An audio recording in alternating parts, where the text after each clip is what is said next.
The Department of Agriculture believes there are unscrupulous traders manipulating prices of garlic in Metro Manila. The DA says it has started investigating the problem. Wendy Goma with the details. The Department of Agriculture is looking into possible manipulation of the high prices of garlic in Metro Manila.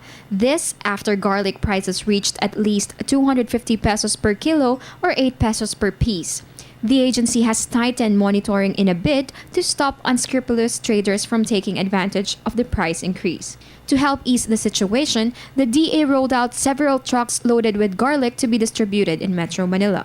Garlic farmers of Mindoro also went out to check it out because the high price was a shock to all of them. Actually, isa yung National Garlic Action Team tomorrow, lahat ng sectors yon pag-uusapan actually kung ano pa talaga ang cost. But we are now addressing yung distribution ng local garlic para makita nila na yung presyo na hindi naman dapat ganito kataas. According to farmers, garlic is bought from them at a cheap price. Kami po ay medyo na-alarma sa nangyaring sitwasyon na hindi natin na ganito magiging katatayuan ng presyo. Although nung mga nakalaang mga linggo ay maganda pa naman ang presyo. Nakita lang namin na biglang tumaas.